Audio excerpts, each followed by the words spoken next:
பொங்கல் பண்டிகையை முன்னிட்டு சங்கரன் கோவில் மலர் சந்தையில் மல்லிகைப்பூவின் விலை கிடுகிடுவென உயர்ந்துள்ளது. கூடுதல் விவரங்களை செய்தியாளர் ஹரிஹரன் வழங்க கேட்கலாம். ஹரிஹரன், பொங்கல் பண்டிகையொட்டி பூக்களின் விலை எவ்வளவாக இருக்கிறது? பொதுமக்கள் என்ன சொல்றாங்க? வியாபாரிகள் என்ன தெரிவிக்கிறாங்க? ஹரிஹரன்.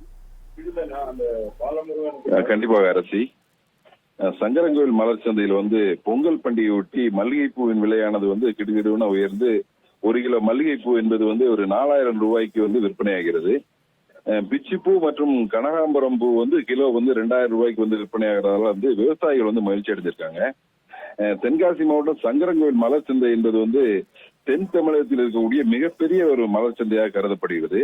இங்கு ஏலம் செய்யக்கூடிய பூக்களானது உள்ளூர் மற்றும் வெளி மாவட்டம், வெளி மாநிலங்களுக்கு மட்டுமின்றி கேரளா மாநிலம் திருவனந்தபுரம் வழியாக வெளி நாடுகளுக்கும் ஏற்றுமதி செய்யப்படுகிறது.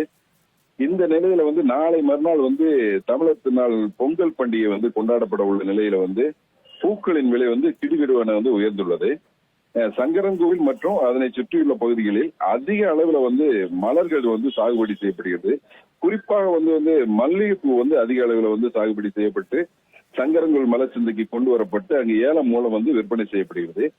இந்த நிலையில கடந்த சில தினங்களாக 1 கிலோ மல்லிகைப்பூ 2000 முதல் 2500 வரை விற்பனையாகி வந்த நிலையில நாளை மறுநாள் பொங்கல் பண்டிகை கொண்டாடப்பட உள்ள நிலையில பூக்களின் விலை உயர்ந்து கிலோ 4000 ரூபாய்க்கு விற்பனையாகிறது. பிச்சிப்பூ 2000, கனகாம்பரம் 2000 ரூபாய்க்கு விற்பனையாகிறதால விவசாயிகள் மகிழ்ச்சி அடைஞ்சிருக்காங்க. நாள் ஒன்றுக்கு 4000 கிலோ மல்லிகைப்பூ வரக்கூடிய மலர் சந்தையில தற்போது 500 கிலோ மல்லிகைப்பூ மட்டுமே வருவதால் இந்த விலை உயர்வு காரணம்.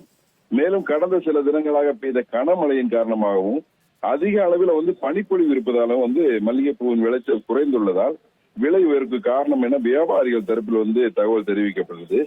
பூ வரத்து குறைந்த அளவு காணப்பட்டாலும் பொங்கல் பண்டிகையை முன்னிட்டு மல்லிகைப்பூ விலை உயர்வு என்பது விவசாயிகள் மத்தியில் மகிழ்ச்சியை ஏற்படுத்தியுள்ளது. ஆனால் அதை பயன்படுத்தக்கூடிய பொதுமக்கள் மத்தியில் சற்று சிரமத்திற்கு ஆளாக்கி இருக்கிறது அரசி.